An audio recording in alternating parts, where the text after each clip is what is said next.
What's up, WWE Universe in India? This is Nikhil Jwalia from Times of India WrestleFanent. And joining me today, right here in India, are two of the most captivating and successful WWE superstars of the modern era, Liv Morgan and Dominik Mysterio. Guys, welcome to India. It's a pleasure to have you guys here in our country. Thank you. We're happy to be here. Thanks for having us. Glad to know that. All right, so correct me if I'm wrong, but I guess this is your first time here in India? That is Yeah. correct. Okay, so like when you found out that you're coming here, so was there any to-do list that, okay, we might see this place, we might have this delicacy, you know, any specialty, anybody who's come to India might have suggested you? I mean, to be honest, no, we found out a couple weeks ago, and then we asked how much time we were going to get, and they said not a lot. So Whoa. tomorrow morning, hopefully we get to sightsee a little bit. So Yeah. But we're open to Yeah. the experience. Like, we're excited to I learn had and to chicken try nuggets this things. morning. He had chicken nuggets this morning. The famous Dom chicken nuggets, of course, that had to be there. All right, let's move forward. So let me take you guys 1 year back. When you found out that WWE is going to be officially on Netflix, as individual WWE superstars, what were your reactions like, you know, because it was a game-changing moment for the company and I believe for the superstars as well. Yeah, it definitely was a game-changing moment. I just was excited for all the new viewership. I love Netflix, and I'm always scrolling through Netflix, and sometimes I feel like I've watched everything, and then I'll land on something that I wouldn't typically choose, and I fall in love with it. And so I was just excited that whether you're tuning in because you love WWE, whether you're tuning in because you see it on Netflix and it feels nostalgic, or you just feel like you've watched everything, and so you settle on it, but then keep tuning in every single week because of the amazing products. So I was just excited for fans to just like have that experience and to like rediscover and relearn WWE. All right, Dom, what about you? yeah, I think, you know, everyone was super excited, and just the fact that we were able to get availability in so many different parts of the world, right? Like, I know I have a lot of family down in Mexico, and it's like they struggle sometimes in being able to watch me, especially like, you know, my aunts and stuff like that. So they have to tune into certain times or channels or whatever, and sometimes it's not even on. There's different programming, so now it's like they just go on Netflix and it's available on Mondays, you know, so it makes it so much easier for them, and they don't have to bother me and call me and be like, hey, what channel are you going to be on? It's like, just go on Netflix. That's a Yeah. pain point. I can really understand that. It's all for the Indian fans as well. But thank God for Netflix for doing that. You know, Yeah. no more Yeah. pains. Yeah, Thank you so game much. changer. All right. Now I'm going to fast forward 1 year to January 2025, January 6th, India Dome, Los Angeles, California. Liv, ringing some bells?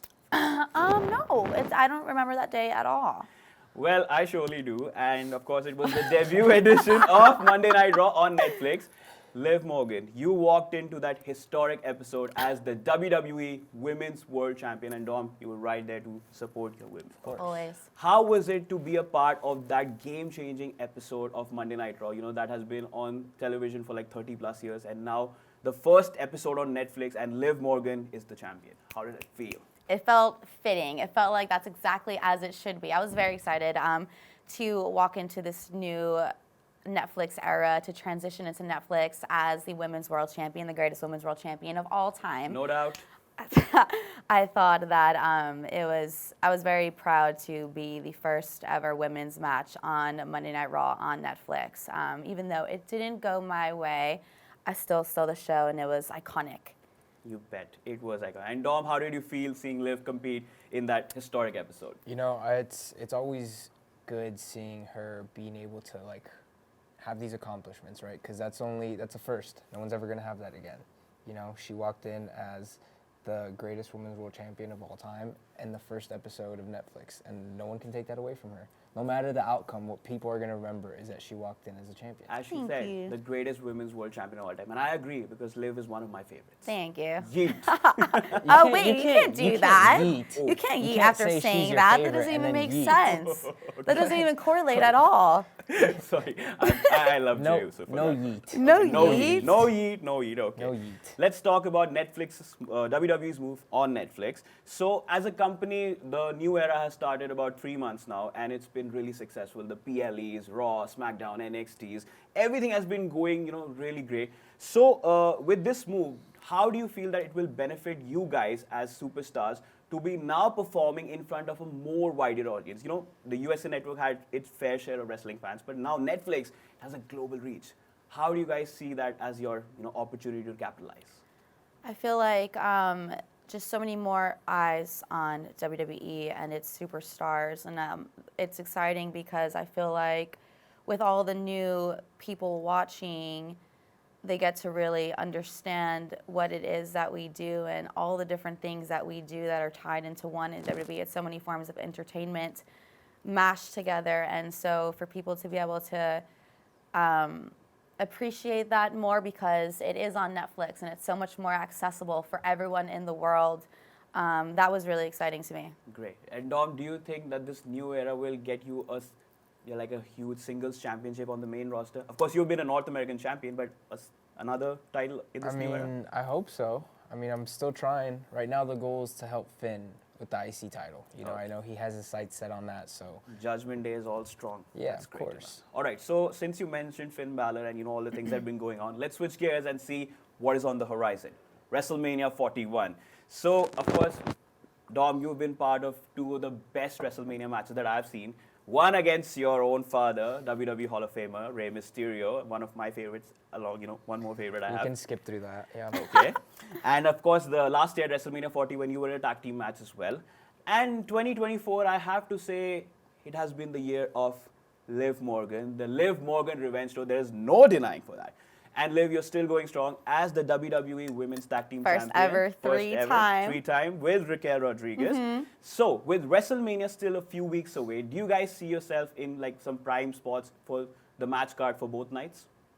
I think that Dominic and I are the hottest, the single most entertaining thing on WWE television. So if we were not on WrestleMania, I think that is a huge mistake and a huge oversight, not on our part. It'd be their loss. It'd be their loss. And yeah, I don't know who is going to tune into WrestleMania and not want to see us. So we still have a couple weeks to work some things out. So I guess we'll see. I really, that's the point you just made. It will be a loss without Liv and Dom. True. Okay, so now I'm going to give you a very interesting situation. So now you guys are in place of the man who's leading the charge of WWE today, Paul Triple H Levesque. So as WWE CCOs, who would you book yourself against at WrestleMania if you had to pick a dream match? Liv, let's start. My dream match, you know what it is. Yeah. It would be, why do you seem like you don't like it? No, because I know what it is. You said it multiple times, so like, ding. It's me and Dominic versus CM Punk and AJ Lee. Whoa, that would be like How the good? blockbuster. How good? Blockbuster, marquee match, Right? worthy of a WrestleMania main Right? event. Definitely worthy of a WrestleMania main event, I would say. Dom, okay, we've heard Liv's choice. Let's hear your choice as well. Man, I feel like I have so many, but God, I hate CM Punk. I know, that's why you didn't look happy about it. Yeah, look, Of course, he's tormented you as a child. yeah. He's But jealous of him. If I had to pick one WrestleMania match, man, I feel like I'd have a lot of fun with Shawn Michaels. Whoa, Heartbreak Kick versus Dirty Dominik Mysterio. That's gonna be a match for the ages. Like old school Yeah. versus new school. Yeah, I mean, I wouldn't. His hair is long gone now. So is yours. Yeah, my hair is. No, his hair's dude, my long. hair is It's great. not gone. His- No, sorry, I mean it's long. Yeah, Long. it's Way long. long, way My long. hair is- Like the prime Shawn Michaels. Luscious. Prime Whoa. Shawn Michaels against, this prime hair would be. Nothing short of a block. Shawn can't cut it now. His hair's gone. One interesting question, that I would not say interesting, but game-changing question again here, is what the world saw at the end of the WWE Elimination Chamber PLE. John Cena going rogue. So from what I found out, Liv, I believe you have admired John Cena for a long time. Yeah, not anymore though. You're a Cena fan, dude? Okay. I was growing up, but I was dumb growing up. It's unfortunate. Okay. And Dom, since you've been a part of WWE since your childhood days, I believe you might have spent time with Cena when he was coming up as the doctor of thugonomics and even in today's landscape? Yeah, unfortunately. Yeah, I wasn't a big Cena guy. Okay. So how did you guys feel when John Cena finally embraced the hate? Do you want me to answer that? So like you said, I've known John since I was a kid. So I've kind of known he was always a bad guy. He wasn't nice to me as a kid. I did grow up around a lot of deadbeats. But I could have told you I seen it coming. You know, he just seems like one of those guys that just you say one bad thing to him and he'll explode. You know, and Dominic's a great judge of character. yeah, that's what happened. So He's really good at reading people's energy. And Liv, would you like to say something about Cena embracing the hate? I just feel like I have no feelings towards it. Okay. Whatever he wants to do. He's grown. He's a grown man. Yeah, He's he been do what he doing wants. this for so long. If that's what he wants to do at the end of the day, then he could do whatever he'd like. broke up with the fans. Yeah, so, yeah, it was a really heartbreaking moment, trust me. Big Were you Cena guy. heartbroken? Very much. I part of was the C heartbroken Nation? to the point that I said I'm not going to watch WrestleMania this time. But then, of course, there are other superstars. There's Liv Morgan, Dominik Mysterio. Why the hell wouldn't I? Cena, you sold out. Anyways. Tell him. Anyways, last question that I have for you guys is now that WWE is also available for the Indian audience starting from April 1st on Netflix. So what can the fans in India expect from the talented duo of Liv Morgan and Dirty Dominik Mysterio? They can expect what we've been doing all year long, being the hottest, most iconic, the most dominant couple in WWE, along with the most dominant faction in WWE, the Judgment Day. Great, great, great. Clock it. Okay, statement made, and watch out, fans. They're coming to once again shine brighter than they were. Thank you so much, guys. Thank you. It was Thank a you. pleasure to talking to you. Enjoy your stay in India, and good luck for WrestleMania and your careers moving forward. Thank you. Thank you so much.